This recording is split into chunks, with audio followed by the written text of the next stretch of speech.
50,000 টাকার মতো আজকে আমরা এখানে সাহায্য আমরা দিয়ে গেলাম। যেহেতু আমরা জন্মসূত্রে মানুষ হিসেবে কিছু নৈতিক দায়িত্ব থাকে, তো আমারও কিছু দায়িত্ব আছে। যেহেতু আমি এই দেশের নাগরিক, আমরা ওখানে যাব, গাড়ি ভাড়ার ব্যাপার, এতগুলো মানুষ, তারপর আমাদের প্রতি সমাজের একটা দৃষ্টিভঙ্গিও অন্যরকম, যার কারণে আমরা মনে করছি যে এখানেই দেই, এটা যাতে সুন্দরভাবে বন্টন হয়, সবাই যেন পায় জিনিসটা। ওনারা যেহেতু কার্যক্রমটা চালিয়ে যাচ্ছে, যাতে সুন্দরভাবে কার্যক্রম চালাতে পারে, সেজন্য এখানে আসা। এবং দেশবাসীর কাছে, সবার কাছে আমাদের আবেদন যে সবাই পাশে আসেন, যার যার জায়গা থেকে যতটুকু পারেন আপনারা এখানে আসেন, এসে সাহায্য করেন। এটা আমাদের মনে অনেক তৃপ্তি লাগতেছে যে আমরা এই মানুষের পাশে দাঁড়াতে পারছি। মানুষ মারা যাচ্ছে, মাটি দিতে পারতেছে না, বাচ্চারা মারা যাচ্ছে, মানুষের মূল্যবান কত কিছু ভেসে যাচ্ছে। এই মানুষগুলো অবস্থা কি হবে সামনে, সেটাও ভাবি। আবার একটা জিনিস ভাল লাগতেছে যে বাংলাদেশের মানুষ সবাই যে সবাই একটা সুন্দর বাংলাদেশ গড়ার জন্য যে একতাবদ্ধ হয়েছে, এখানে আসলে টিএসসিতে আসলে সেটা দেখা যাচ্ছে। এটা দেখেও আমার খুব ভালো লাগতেছে। বাংলাদেশের এই প্রান্তিকালে এই বন্যা কবলিত মানুষের পাশে এসে আমরা দাঁড়াতে পেরে নিজেকে গর্ববোধ করছি। যদিও সামান্য আমরা সম্মিলিতভাবে যে যতটুকু পারছি, একটা টাকা 50,000 টাকার মতো আমরা অ্যারেঞ্জ করছি। সেই টাকাটা আজকে আমরা এখানে জমা দিলাম বন্যা কবলিত মানুষের সহযোগিতার জন্য। কারণ যেহেতু আমরা জন্মসূত্রে মানুষ হিসেবে কিছু নৈতিক দায়িত্ব থাকে, তো আমারও কিছু দায়িত্ব আছে। যেহেতু আমি এই দেশের নাগরিক, আর মানুষ হিসেবেও আমার কিছু দায়িত্ব।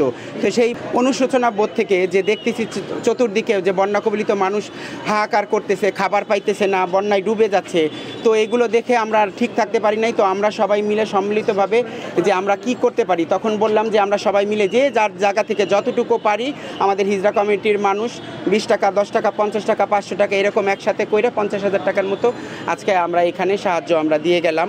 এটা আমাদের মনে অনেক তৃপ্তি লাগতেছে যে আমরা এই মানুষের পাশে দাঁড়াতে পারছি। এবং আমরা চাই সবাই আমাদেরকে মানুষ হিসেবেই গণ্য করুক, সমাজের প্রতিটা সেক্টরে যেন আমরা অংশগ্রহণ করতে পারি, আমরা পাশে থাকতে পারি, সেই সহযোগিতা যেন আপনারা সবাই করেন আমাদের জন্য। যেমন আমাদের ঢাকার বাইরে যারা আছে, তারা হয়তো বা সম্মিলিতভাবে খাবার দিচ্ছে অনেক জায়গায়, বা কোনো জায়গায় টাকা দিচ্ছে, মানে যে যতটুকু যেইভাবে পারতেছে সব জায়গা থেকেই করতেছে। যেহেতু আমরা ঢাকার ভিতরে, আমরা ঢাকার মানুষরা মনে করছি যে এখানে একটা সুন্দরভাবে জিনিসটা বন্টন করতে পারবে। আমরা ওখানে যাব, গাড়ি ভাড়ার ব্যাপার, এতগুলো মানুষ, তারপর আমাদের প্রতি সমাজের একটা দৃষ্টিভঙ্গিও অন্যরকম, যার কারণে আমরা মনে করছি যে এখানেই দেই, এটা যাতে সুন্দরভাবে বন্টন হয়, সবাই যেন পায় জিনিসটা। ছাত্ররা এত বড় একটা আন্দোলন করে দেশকে নতুনভাবে সাজানোর জন্য তৈরি করছে, তো একটা সমষ্টিগতভাবে একটা জিনিস করা সম্ভব। তো আস্থার একটা জায়গা আছে যে এখানে যদি টাকাটা দেই, তো সুন্দরভাবে যে যার নিড, যার প্রয়োজন, সেই জায়গাটা দিবে।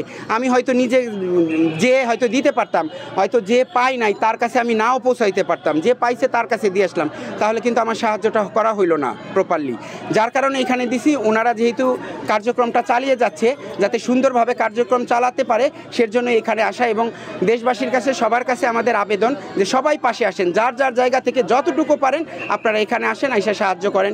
কেউ যদি ওখানে যেয়ে করতে চায়, সেটাও করতে পারে। যদি বন্যা কবলিত কথা ভাবি, তখন খুব কষ্ট লাগতেছে যে আমার মানুষগুলো, বাংলাদেশের মানুষগুলো কি অসহায়, কি অবস্থা, মানুষ মারা যাচ্ছে, মাটি দিতে পারতেছে না, বাচ্চারা মারা যাচ্ছে, মানুষের মূল্যবান কত কিছু ভেসে যাচ্ছে। এই মানুষগুলো অবস্থা কি হবে সামনে, সেটাও ভাবি। আবার একটা জিনিস ভাল লাগতেছে যে বাংলাদেশের মানুষ সবাই যে সবাই একটা সুন্দর বাংলাদেশ গড়ার জন্য যে একতাবদ্ধ হয়েছে, এখানে আসলে টিএসসিতে আসলে সেটা দেখা যাচ্ছে। এটা দেখেও আমার খুব ভালো লাগতেছে এবং সর্বস্তরের মানুষ এখানে আসতেছে।